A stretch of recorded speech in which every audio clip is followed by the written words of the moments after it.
Hey, this is Raja, winner of Season 3 RuPaul's Drag Race, and you're listening to Homorazzi.com. Hi, Raja. It's Tommy. How are you? Good, Tommy. How does it feel now that you can pretty much scream it from the rooftops that you've won this season? Oh my gosh, I said last night I feel like I'm coming out of Yeah. the closet for the second time in my life, and it feels great. It feels so good. I'm ready to just move on and have a great time with it now. Yeah. Now, it was kind of the worst kept secret in Drag Race history. I'm not gonna lie. Did you read it on Perez or any of the other blogs that you had won previously? I did read that, and I didn't, of course I couldn't comment on any of it. I really didn't react to any of it. I just, I sort of treated it as, not that the secret was out, but that I've done such a good job so far that I've created a buzz. That's how I looked at it, And, and I'm proud of everything that I did, and and any new celebrity needs a little bit of controversy, so it certainly helped to create an even bigger buzz. Well, absolutely. Now you had worked really hard. We kind of saw throughout every single week that you really dominated most of the challenges. You were either winning a lot of them or in the top 3. Now, was there any challenge one week that you were really struggling on that you felt that you could have done better watching back? My least favorite and most challenging challenge was probably the jock challenge. I just didn't want to do it. I spent most of my life, making people over, and I thought that being on the competition, I would have a slight vacation from that, and that I would be the one getting myself ready and being the pretty one all the time. And then this, dude comes up who doesn't like music, which I don't understand. Even deaf people like music, Right. It's Yeah. guy. And so I had it was difficult, and I knew that him messing up would mess me up, and whatever. It is what it is, and I did get to lip sync with Carmen and molest her on national television. So, and that is what I love to do. Is out. No, I'm kidding. It was fun. I had a great time with it. But that was definitely the hardest one. I'd never want to relive that one again. We saw that you were really close with Carmen and Manila and Delta. Now, walking into the workroom on that first day, did you know Manila and Carmen from before? I mean, we know you knew Delta. No, I thought Manila was obnoxious when I first met her, and I thought Carmen was a smug little bitch, and I did not that we were going to be friends at all. And that seems to be the case in my life. With most of my friends, I always start out not understanding them initially, and then I fall in love with them completely. And I'm glad to have met them, and they'll definitely be my friends for life.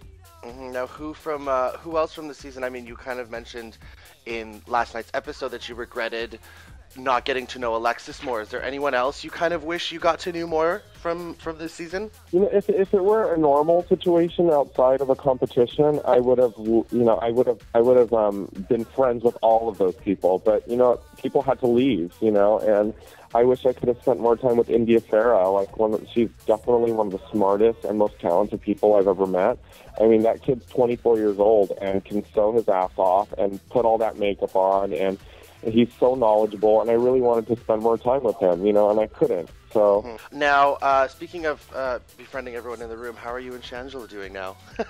well, they're fine. I saw her last night, and it's great. I think he's one of the smartest people that I've ever met. I think he's brilliant. I think he's an amazing comedian, and I think our relationship is fine. It was a competition, and I think it was fun. It's fun to watch, isn't it? Mm-hmm. Well, I mean, I'm not going to lie. The drama between you and Shangela was some of the best that we've seen in 3 seasons. Oh, my God. I love it. I love watching it. I have a laugh every time I see it. Now, one of the weeks you had to impersonate a celebrity, and you impersonated Tyra Banks. Have you spoken to Tyra since your impersonation? No, I haven't, actually. The only thing I heard from Tyra, she tweeted about me when the season first started, but she never really commented on my parody. Mm-hmm. But Miss J texted me that night, and she loved it, and she was like, I can't wait for Tyra to see it. I think, we all have the same sick sense of humor, so I think Tyra would have enjoyed it. Now, that was the week that Stacey Lane Matthews had won the challenge. Mm-hmm. Was that after she kind of pulled it out that week and took the top spot, that challenge, did you start to think about her in a different way? Did you kind of I mean, did you second guess yourself about her? No.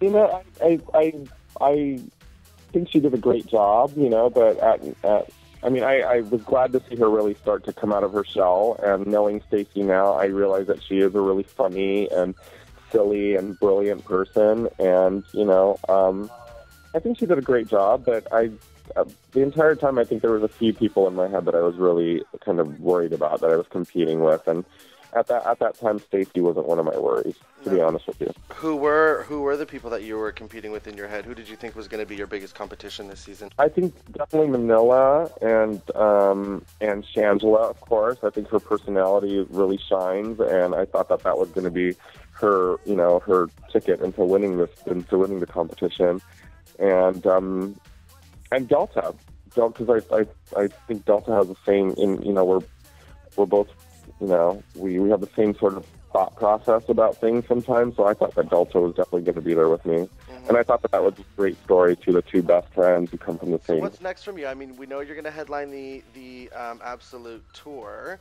so where can we find out all the information about your stops? You can check out my website. I've got my, it's artofraja.com, and you can follow me on Twitter, and that's under Sutan Amro, which is my real name, and really just check into Logo, you know. Mm-hmm. Thank you so much. Congratulations, and I hope you have a great day talking to every single person on the planet. Thanks, girl. I'll talk to you later. Bye, Raja.